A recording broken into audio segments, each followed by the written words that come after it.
Je crois que le premier problème éthique, en fait, par rapport au métavers, c'est qu'on en parle déjà, qu'on est là ici réunis pour en parler. Pourquoi? Parce que c'est de toute évidence Zuckerberg qui a imposé son agenda. Et lui veut absolument imposer un narratif, hein, une narration autour de cela nous faisons accroire que le métavers, c'est Facebook. Que Facebook, ça va être le métavers, d'où d'ailleurs son changement de nom, comme vous le savez. Donc, il a un narratif là très important à nous imposer et nous en sommes en ce moment même les complices en quelque sorte. Ça me met toujours un peu mal à l'aise, mais bon, voilà, c'est comme ça. Tout le monde sait que Zuckerberg a des problèmes sérieux dans le monde réel. Alors évidemment, il fait diversion, c'est assez habile dans le virtuel. Vous savez très bien qu'il a des raisons stratégiques de le faire, puisque voilà, il y a plein de scandales, il y a des enquêtes antitrust, il a menti aux autorités, il n'arrive pas à modérer les contenus, il est très léger avec la vie privée, etc. etc.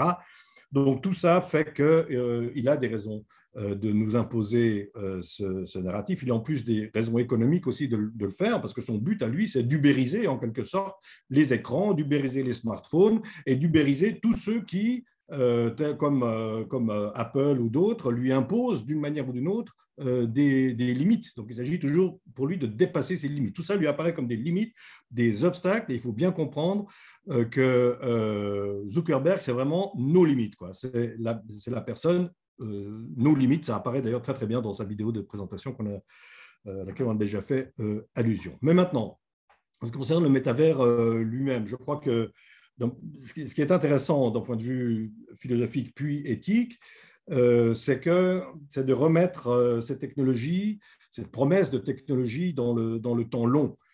C'est-à-dire que, je vais aller très vite, mais au début, on considérait au fond la technique comme un simple outil, quelque chose qui nous permet de faire quelque chose.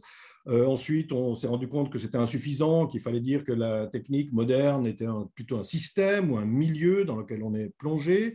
Avec le numérique, on a vu que c'était encore autre chose, à savoir que actuellement le numérique, et nous en sommes la preuve in vivo, est une médiation obligée au monde. C'est à travers le numérique, au fond, qu'on accède au monde, les personnes entre elles, etc. Et maintenant, avec le métavers, on a quelque chose de nouveau, c'est-à-dire que là, c'est le paradigme vraiment de l'immersion. Il s'agit d'être immergé, il s'agit d'être plongé dans le monde virtuel, et donc, non pas d'accéder au monde réel, comme on le fait aujourd'hui avec le numérique, si vous voulez, mais de substituer un monde à un autre, hein, le monde virtuel au monde réel. C'est pourquoi le jeu représente depuis une vingtaine d'années maintenant la première version du métavers. Hein. Les jeux les jeux vidéo sont un métavers. Et aujourd'hui, on veut généraliser ça et faire du monde un immense plateau de jeu, ou présenter le monde comme un plateau de jeu dans lequel on serait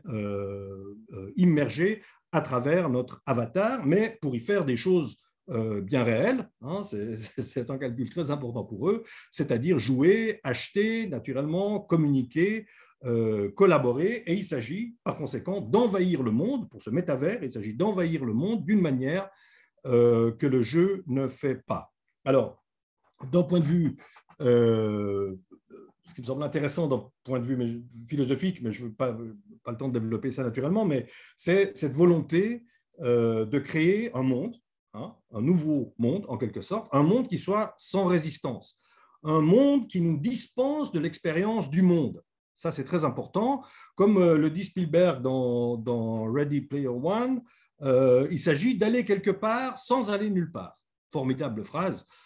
Aller quelque part sans aller nulle part, tout en ne faisant au fond que prolonger notre désir. En tant qu'individu, on ne fait que prolonger notre désir. Ce monde n'est qu'un prolongement du désir.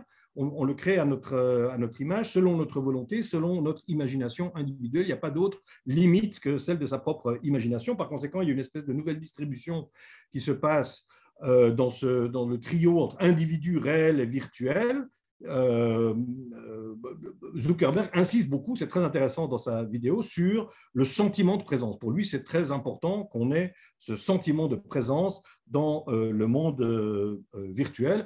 Cela étant, tout ce mouvement aussi prolonge et renforce au maximum, si vous voulez, l'individualisme contemporain que renforce déjà le cockpit numérique dans lequel nous sommes enfermés. Et ça, c'est déjà un problème éthique. Mais alors justement, je viens aux problèmes éthiques fondamentaux. Alors d'abord, il y a tous les problèmes évidemment immenses et à ce jour insolubles, semble-t-il, d'après les experts, de sécurité, de vie privée, tous les comportements toxiques qu'on peut faire avec les avatars. Il y a des harcèlements à travers les avatars. Mais la vraie question éthique, elle commence avec la question un métavers, pour quoi faire?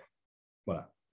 C'est là que commencent vraiment les vraies questions d'éthique globale, d'éthique générale, si vous voulez, parce que ce que veut ce projet du métavers, c'est de nous plonger dans le numérique, que nous passions plus de temps dans le numérique, veut accroître notre dépendance à ce monde numérique, je l'ai dit, c'est faire du monde un plateau de jeu, étant entendu que c'est la prochaine manière de gagner beaucoup d'argent. Il s'agit de capter l'attention pour vendre. Déjà actuellement, l'industrie de la mode a investi des milliards de la mode pour habiller les avatars. Hein, et il faudra acheter ces produits naturellement.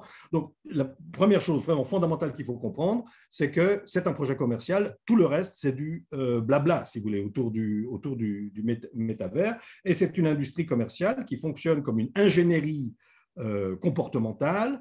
Hein, il s'agit d'observer nos comportements. C'est pour ça qu'ils veulent nous plonger dans ce métavers, pour qu'on y soit encore plus, pour observer encore plus de comportements, pour pouvoir les influencer. Et donc, nous sommes des cobayes. Donc, ce qui est en jeu fondamentalement, éthiquement, c'est une manière d'habiter le monde. Ces grandes industries privées veulent nous imposer une manière d'habiter le monde pour satisfaire leurs appétits à eux. Et donc, la question éthique, c'est est-ce que nous les laisserons faire? Est-ce que nous voulons de ce monde dans lequel ils veulent nous immerger?